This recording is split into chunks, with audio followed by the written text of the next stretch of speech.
नमस्कार मित्रों, हिंदी की मनभावन और रोचक कहानियों के चैनल में आपका स्वागत है। आज सुनिए चुनिंदा कहानियों की श्रृंखला में मालती जोशी जी की लिखी हुई कहानी गतांक से आगे। तो शुरू करते हैं कहानी।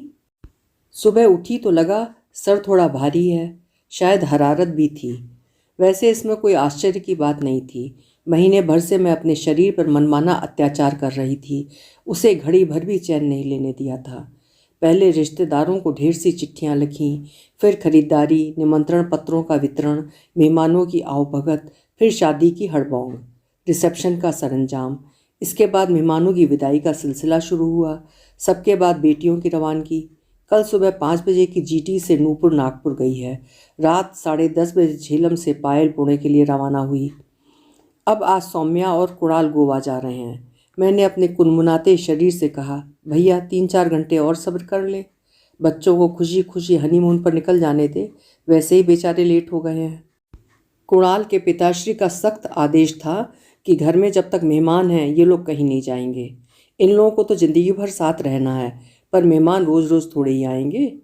उठने लगी तो अनजाने ही में मुंह से एक करहा निकल गई। क्यों, क्या हुआ? तबीयत तो ठीक है?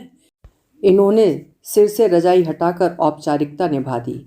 तबीयत को क्या हुआ है? मैंने चिढ़कर कहा। सर्दी में बिस्तर छोड़ने का दिल नहीं कर रहा, बस। फिर मैं कमरे में रुकी ही नहीं। जरा भी अलसाती तो इन्हें संदेह हो जाता। किचन में आकर मैं झटपट चाय बनाई। पंडित ईमानदारी से सुबह आ गया था। उसके हाथ कमरे में चाय भिजवाई, उसे मीनू समझाया और फिर नहाने चली गई। पहला लोटा उड़ेलते ही मेरी घिघी बंध गई। हे भगवान, कहीं सचमुच बुखार तो नहीं चढ़ रहा? इससे तो अच्छा था कि नहाने की छुट्टी कर देती या फिर देर से नहा लेती। पर वो एक वहम सा मन में बैठ गया है ना कि कोई बाहर गांव जा रहा हो तो नहाना धोना पहले निपटा लेना चाहिए। मेरी सास तो बाद में कपड़े भी नहीं धोने देती थी।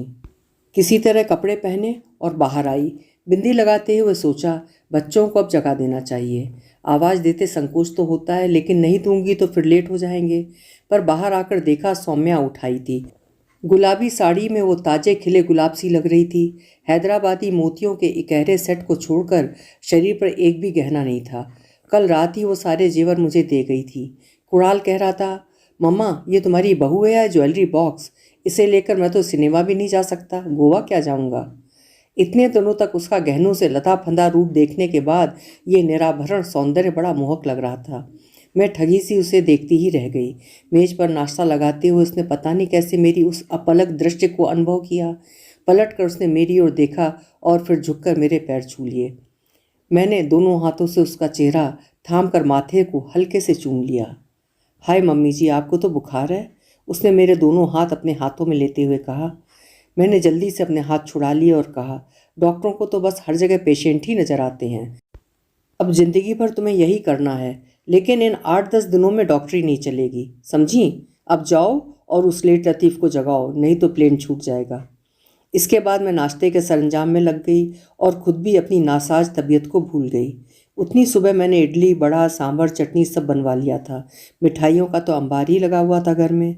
पूरी मेज डोंगों से खचाखच भर गई।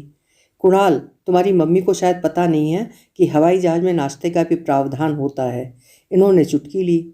मुझे सब पता है और वहाँ जैसा नाश्ता मिलता है वो भी मालूम है, मैंने तुनक कर कहा। खाना तो डैडी सब जगह मिलता है, पर मम्मी के हाथ का स्वाद थोड़ी मिलता है। मेरा तो मन हो रहा है कि ऊँट की तरह 8-10 दिन का इकट्ठा ठूंस लूँ। ज़्यादा मक्खनबाजी की ज़रूरत नहीं है।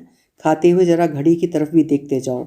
मैंने झूठ फूट की डांट लगाई, पर भीतर से मैं पुलकित हो रही थी। अपने छौने पर प्यार उमड़ रहा है। चलते समय दोनों ने पैर छुए तो उन्हें छाती से लगाकर प्यार करने का मन हो आया, पर डर गई। अगर सचमुच बुखार हुआ तो कुणाल फौरन पकड़ लेगा। फिर उसके पिताजी हाय तौबा मचाने लगेंगे। जाते हुए बच्चों का मूड बेवजह खराब हो जाएगा। इन्हें तो बस चिल्लपो मचानी आती है, करें धरेंगे कुछ है नहीं। अगर बुखार ज़्यादा हुआ तो कुणाल को रोक भी लेंगे, कोई भरोसा नहीं है। हवाई अड्डे से लौटते हुए इन्होंने पूछा, कहीं बाजार वगैरह जाना है या घर ही छोड़ दूँ? क्योंकि मैं तो अब सीधे दफ्तर जाऊँगा, लंच पर भी वेट मत करना। बाजार में अब क्या रखा है, बहुत खरीदारी कर ली, मुझे तो आप घर ही छोड़ दीजिए। तबीयत भी कुछ भारी लग रही है। बीपी तो नहीं बढ़ गया? कुणाल से चेक करवा लेती। क्यों, शहर में डॉक्टर नहीं है क्या? जाते जाते भी उन्हीं लोगों को बोर करती। इसमें बोर करने की क्या बात है? It is his professional duty. और आपकी कोई ड्यूटी नहीं है? मैंने मन ही मन भुनभुनाते हुए कहा। यह भी तो नहीं होगा कि आधे दिन की छुट्टी ही ले लें। अच्छा, टेक केयर, इन्होंने गेट के बाहर ही गाड़ी रोकते हुए कहा, और लंच पर इंतजार मत करना। सुन लिया, कितनी बार बताएंगे? मैं फिर भुनभुनाई। तब तक गाड़ी नज़रों से ओझल हो चुकी थी। इतने दिनों की गहमा गहमी के बाद खाली घर एकदम भाएं भाएं कर रहा था। भीतर पांव देते ही लगा यह सन्नाटा मुझे लील जाएगा। रसोई में झांकने की भी इच्छा नहीं हुई। पंडित को सब कुछ समेटने के लिए कहकर दोपहर की छुट्टी दे दी और खुद कमरे में आ गई। कपड़े भी नहीं बदले और बिस्तर में दुबक गई। लेटते ही झुरझुरी हो आई। फिर तो शरीर कांपने लगा, दांत किटकिटाने लगे।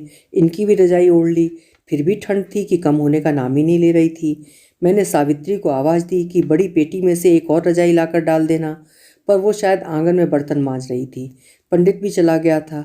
न मेरी आवाज़ निकल रही थी, न मुझ में उठने की हिम्मत थी।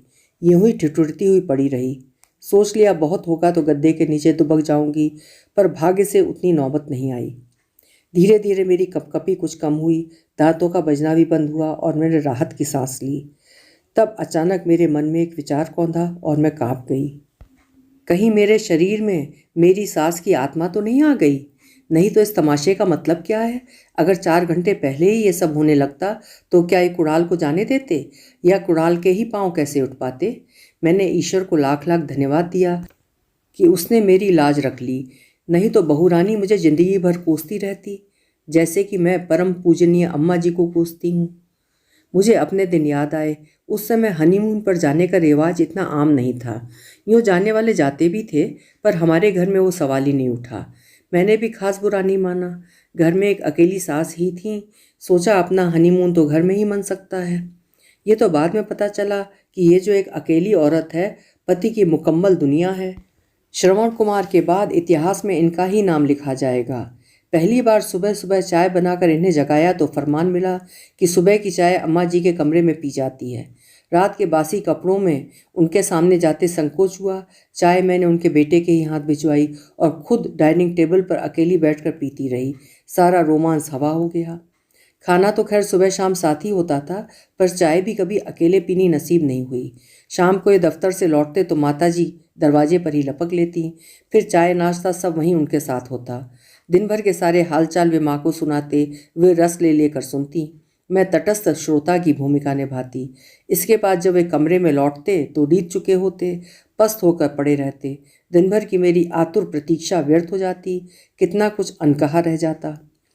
शाम को कहीं घूमने जाना हो या पिक्चर देखनी हो, उस समय माँ का अकेलापन इन्हें अपराध बोध से भर देता।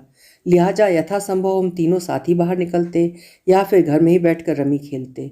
अपवाद केवल उन शामों का होता जब हम दोनों कहीं निमंत्रित होते थे। महीने भर में ही मैं इस रूटीन से ऊब गई। कहीं बाहर जाने के लिए मन फड़फड़ाने लगा। तभी पता चला ये किसी सेमिनार के लिए पटना जा रहे हैं। मैंने सोचा न सही कश्मीर, मसूरी या कुल्लू मनाली, अपन पटना ही चले जाएंगे, कुछ तो चेंज होगा। प्रतीक्षा करती रही कि ये मुझसे भी चलने के लिए कहेंगे, अम्मा जी से मेरे लिए औपचारिक अनुमति मांगेंगे। पर जब इन्हें अपना अकेले का ही सूटकेस जमाते हुए देखा तो लड़िया कर पूछ ही लिया, हम भी चलें? कहाँ? आपके साथ? मेरे साथ? तुम वहाँ जाकर क्या करोगी? कुछ नहीं, बस यूं ही घूम लेंगे, हो सका तो लौटते समय कलकत्ता हो आएंगे। और अम्मा, इतने दिनों तक क्या वो यहाँ अकेली रहेंगी? इतने दिन कहाँ, हफ्ते 10 दिन की ही तो बात है। इतना अकेले तो पहले भी रह लेती होंगी। पहले की बात और है, तब तो मजबूरी थी। वैसे भी मुझे लगता है शी इज़ नॉट वेल, कल सारी रात खांसती रही हैं। इसके बाद कुछ कहना सुनना व्यर्थ था। उसके बाद मैं मुंह फुलाकर बैठी रही। किसी को कोई फ़र्क नहीं पड़ा। जाते समय भी बार बार अम्मा का ध्यान रखने को कह गए, जैसे मेरा कोई अस्तित्व ही नहीं था। उनके जाते ही मैंने अपने आप को कमरे में बंद कर लिया और रोती रही। 2-1 बार अम्मा जी ने किसी कारण से आवाज़ भी दी तो मैं अनसुना कर गई। उन पर तो मुझे सबसे ज़्यादा ताव आ रहा था। अपने बेटे की परम भक्ति को जानती तो हैं, आगे होकर खुद ही कह देती कि बहू को ले जाओ तो क्या बिगड़ जाता। क्या 2 दिन से मेरा उतरा हुआ चेहरा उन्होंने देखा नहीं होगा? पर जानबूझकर अनजान बनी रहीं। दोपहर को रामदेई कपड़े रखने कमरे में आई तो बोली, बहू जी, अम्मा जी चाय के लाने बैठी हैं। मन मारकर उठना ही पड़ा। अम्मा जी को चाय बनाकर दी और फिर शाम के खाने की तैयारी शुरू कर दी। उससे तो मुक्ति नहीं थी। अम्मा जी और रामदेई पूरे वक्त मेरी सूजी हुई आंखों को देखती रहीं, पर किसी ने कुछ नहीं कहा। रात के समय मेरी पेशी हुई। बोली, इतना ही था तो साथ चली जाती, नौकर चाकरों के सामने नौटंकी क्या अच्छी लगती है। मुझे तो जैसे आग लग गई। तो मैं नौटंकी कर रही थी? आदमी कम से कम भाषा का चुनाव तो ठीक से करे। गुस्सा तो बहुत आ रहा था, फिर भी संयम बरत कर कहा, साथ जाने की बात तो थी, पर आप जो अकेली रह जाती इसलिए। अरे हमारा क्या है, हम तो अकेलापन लिखा कर ही लाए हैं। तुम्हें 8 दिन का बिछो भारी पड़ रहा है और यहाँ 14 साल से बैठे हुए हैं। मैं तो स्तब्ध रह गई। ये कैसी महिलाएं हैं? किस प्रसंग की तुलना किस प्रसंग से कर रही हैं? बहू तो जैसी भी है पराई है, पर कम से कम अपने बेटे का अमंगल तो न सोचें। पता नहीं क्यों मुझसे उनसे एकदम वितृष्णा सी हो आई। सोच लिया कि इस औरत के सामने अब मैं कभी अपनी कमजोरी का प्रदर्शन नहीं करूंगी। इन्हें दोबारा कुछ कहने का मौका नहीं दूंगी। मुझे तो बस इनके सुपुत्र की प्रतीक्षा थी। ये बात तो मैं उनसे ज़रूर कहूँगी। वे भी तो जान लें कि उनकी परम पूजनीय माता जी क्या चीज़ हैं। ये पूरे 12 दिन बाद लौटे। दिन भर मैं कुलबुलाती रही, पर सुनने कहने का कोई मौका ही नहीं मिला। हस्बे मामूल पहला मौका अम्मा जी को ही मिला। उन्होंने मेरी शान में काफ़ी कसीदे पढ़े होंगे, क्योंकि ये रात को सोने के लिए आए तो भरे हुए थे। आते ही बोले, छी ये क्या बचपना करती रहती हो। अम्मा इतना ऑकवर्ड फील कर रही थी। भला इसमें रोने धोने की क्या बात थी, मैं कोई विदेश तो गया नहीं था। उनकी इस बात पर मैं इतना रोई कि रोते रोते सुबह कर दी। मेम साहब खाना नहीं खाएंगी क्या? साहब अभी तक नहीं आए, 2 बज रहे हैं। सावित्री मेरे सिरहाने खड़ी होकर पूछ रही थी। जैसे ही मैंने कुछ कहने के लिए रजाई हटाई, वो चौंक पड़ी। अरे आप तो रो रही हैं, बाबा की याद आ रही है? ये बात ठीक नहीं मेम साहब, अब तो जी कड़ा करना होगा। अब तो बहुरिया आ गई है, अब बाबा अपने अकेले के थोड़े ही हैं। मुझे लगा सावित्री अगर इसी तरह बोलती रही तो मैं सचमुच फपक कर रो पड़ूंगी। उसे टालने की गरज से मैंने कहा, सुबह नाश्ता बहुत हो गया था ना, इसलिए आज साहब भी नहीं खाएंगे, मुझे भी भूख नहीं है। तुम खा पी कर हॉल में आराम करो, चाहो तो टीवी भी खोल लेना। किसी का फ़ोन आए तो बता देना घर में नहीं हूँ, 2 रातों की जागी हूँ, जरा सोना चाहती हूँ। तबीयत खराब होने की बात मैंने जानबूझकर नहीं की। अभी विक्स की शीशी लेकर बैठ जाती। उसके जाते ही मैंने चेहरे पर हाथ फेरा। सचमुच आंसुओं से भीग रहा था। मतलब ये 30 साल पुराना जख्म अभी भी हरा है। अब तो ईश्वर की कृपा से सब सुख चैन है, पर यह घाव जरा सा छू जाए तो टीस उठता है। और ऐसे घाव, ऐसे जख्म एक थोड़े ही हैं, कई हैं। मेरी सास में अपनी बात मनवाने की, अपना अस्तित्व जताने की, अपनी महत्ता प्रतिपादित करने की अद्भुत क्षमता थी। कोई भी खुशी का मौका हो, या तो वे बीमार पड़ेंगी, या रोने बैठ जाएंगी, या फिर लड़ पड़ेंगी। मुझे एक भी ऐसा तीज त्योहार याद नहीं आता जब घर में उन्होंने हंगामा न किया हो। उस समय मेरा भी बचपना था, नई नई उमंगें थी, शौक थे, अरमान थे, इसलिए निराशा भी बहुत होती थी, पर हर बार कुढ़न के सिवा कुछ भी हाथ नहीं आता था। नूपुर का पहला जन्मदिन याद आ रहा है। मेरी शादी के बाद घर में ये पहला आयोजन था जो मैं अपनी जिम्मेदारी पर कर रही थी, इसलिए मेरे उत्साह का अंत नहीं था। मैंने बड़े कलात्मक निमंत्रण पत्र बनाए थे। गुड़िया के लिए सफ़ेद फ्रिल वाली प्यारी सी फ्रॉक बनवाई थी। नाव के आकार का केक बनवाया था। रात रात भर जाकर बच्चों के लिए रिटर्न गिफ्ट्स पैक किए थे। बहुत दिमाग खपाकर मीनू तैयार किया था। 2 दिन पहले से मिठाइयाँ तैयार कर ली थीं। यहाँ वहाँ से प्लेटें, चम्मच और गिलास आदि इकट्ठा कर लिए थे। सुबह सवेरे नूपुर को आशीर्वाद दिलाने अम्मा जी के पास ले गई तो पता चला तबीयत खराब है, बीपी हाई हो गया है। वे कुछ इस तरह निस्पंद पड़ी हुई थी कि इन्होंने तो प्रोग्राम कैंसिल करने के लिए ही कह दिया, पर भला हो डॉक्टर शर्मा का। वे बोले, ऐसी घबराने वाली कोई बात नहीं है, थोड़ा रेस्ट ले लेंगी तो शाम तक ठीक हो जाएंगी। खैर उन्हें तो क्या ठीक होना था, शाम तक ये भी उस कमरे से बाहर नहीं निकले। दिन भर मैं अकेली ही लगी रही। जाते आते अम्मा जी का हालचाल पूछना भी ज़रूरी था। शाम को ये आलम था कि मैं मेहमानों से घिरी हुई गुड़िया का हाथ थामे केक काट रही थी और उसके पापा अम्मा के सिरहाने बैठे पेपर पढ़ रहे थे। बाद में उस बीपी का राज मालूम हुआ। अंडे वाले केक पर यह तीखी प्रतिक्रिया थी। मैंने अपना सिर पीट लिया। ये बात पहले भी बताई जा सकती थी, लेकिन पहले बता देती तो फिर ये नाटक कैसे हो पाता। तर्क तो ये दिया गया कि कुछ अपनी अकल से भी तो काम लेना चाहिए। अकल तो मेरी सचमुच मारी गई थी, नहीं तो हर बात के लिए हाई कमान की मंजूरी ना ले लेती। पायल हुई तो घर में ऐसा मातम छा गया जैसे पता नहीं क्या हो गया है। मिठाई तो दूर, किसी ने उसके लिए नई फ्रॉक तक नहीं खरीदी। 2 महीने तक बेचारी नूपुर की उतरन पहनती रही। आखिर एक दिन डरते डरते मैंने उसके नामकरण के लिए पूछ लिया तो तुनक कर बोली, कुछ भी रख लो, क्या फ़र्क पड़ता है। नहीं, मैं सोच रही थी कि इस बहाने कॉलोनी की औरतों को ही बुला लेती। कम से कम उसके नाम पर 5 गीत तो बच जाते। तुम तो ऐसा जश्न कर रही हो जैसे लड़का हुआ है, उन्होंने कसैले स्वर में कहा तो मैं चली आई। मेरे बाहर पांव देते ही वे इनसे बोली, इसीलिए मैं इस रिश्ते के लिए मना कर रही थी, पर उस समय तो तुम कुछ सुनने की स्थिति में ही नहीं थे। इसकी माँ के भी तो 3 लड़कियां ही हैं, पता नहीं अब हमारे यहाँ भी बेटा होगा या नहीं, नहीं तो पितर प्यासे ही रह जाएंगे। वे और किसी कारण से मुझे मना करती तो मैं जिद न पकड़ती, पर उनकी इस आखिरी बात ने मेरा खून खौला दिया। हाँ, हम 3 बहनें ही थीं, पर हमारे माता पिता ने हमें ये कभी एहसास नहीं होने दिया कि हम अनचाही संतान हैं। मैं भी अपनी बेटियों को ये कभी नहीं महसूस होने दूंगी। और मैंने एक छोटा सा आयोजन कर ही डाला। उस दिन अम्मा जी बीमार तो नहीं पड़ी, पर मंदिर चली गईं। रामदेव ने टोका तो बोली, वहाँ भागवत बैठी है, उसे खंडित कर दूं क्या? इनके यहाँ तो अब रोज ही बच्चे होते रहेंगे, उनके पीछे क्या मैं अपना पूजा पाठ छोड़ दूं? कुणाल के जन्म पर मुझे सिर्फ इस बात की तसल्ली थी कि अब अम्मा जी खुश हो जाएंगी, उनके सारे गिले शिकवे दूर हो जाएंगे, पर वे तो उसे गोद में लेते ही रो पड़ी। बोली, तू कहाँ से आ गया रे? मैं तो समझी थी तेरे दादाजी का वंश डूब ही जाएगा। खुशी के इस मौके पर रोना उनका खास उसूल था। अपने स्वर्गीय पति की याद को जैसे वे गांठ में बांध कर रखती थीं, उसके बहाने वे किसी भी समय आंसू बहा लेती थीं। कुणाल का मुंडन हो, जनेऊ हो, यहाँ तक कि उसके मेडिकल में दाखिले पर भी उनकी याद आ गई थी। इनके तो हर प्रमोशन पर अम्मा जी का आंसू बहाना लाजमी था। इस बंगले का जब गृह प्रवेश हुआ तो उन्हें इसलिए रोना आया कि उनकी जिंदगी तो किराए के 2 कमरों में ही पूरी हो गई। यह ठाट उन्हें नसीब ना हुआ। नई गाड़ी में बैठी तो फपक कर रो पड़ी।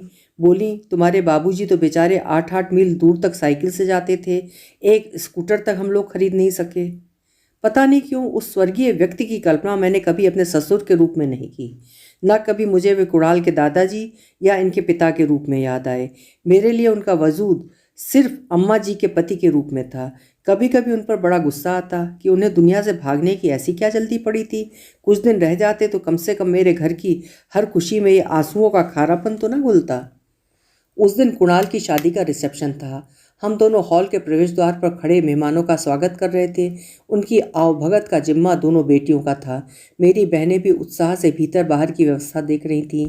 भीतर से आने वाला हर व्यक्ति मुझे सुंदर सी बहू के लिए बधाई दे रहा था, इनसे खाने की तारीफ कर रहा था। सारा वातावरण खुशी से सराबोर था। मुझे तो ऐसा लग रहा था जैसे जीवन में अब पाने के लिए कुछ भी शेष नहीं रह गया है। एकाएक मैंने लक्ष्य किया कि ये गुमसुम से खड़े हैं। हर आगंतुक के स्वागत में मुस्कुराते जरूर हैं, पर वो मात्र औपचारिकता है।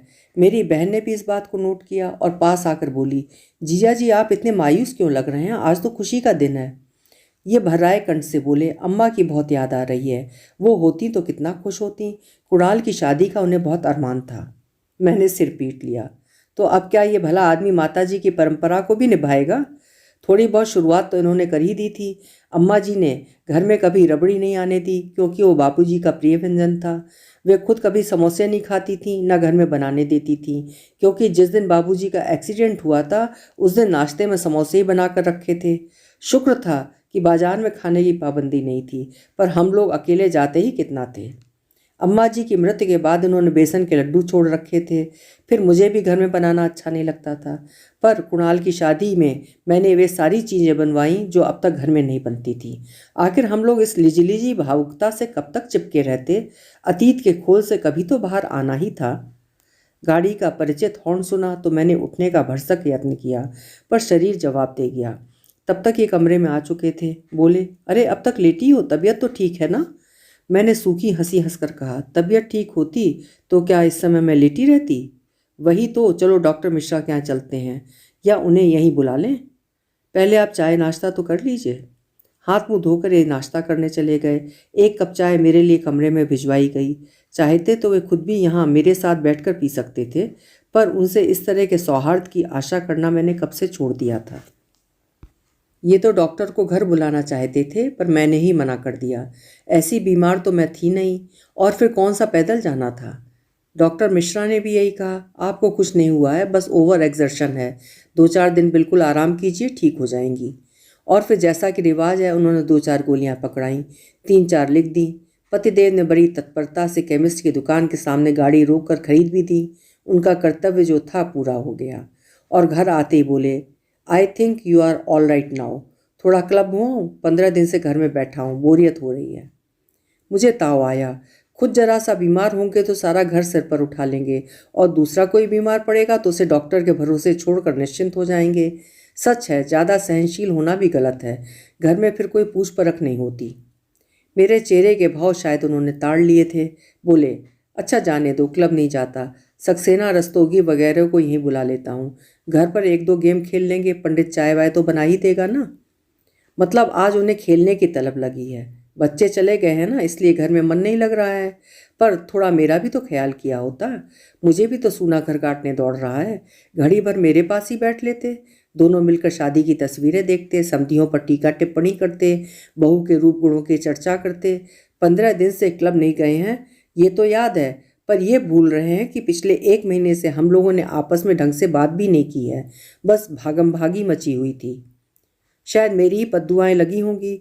इनका एक भी दोस्त फ़ोन पर नहीं मिला। मन मार कर एक पेपर लेकर टीवी के सामने बैठ गए।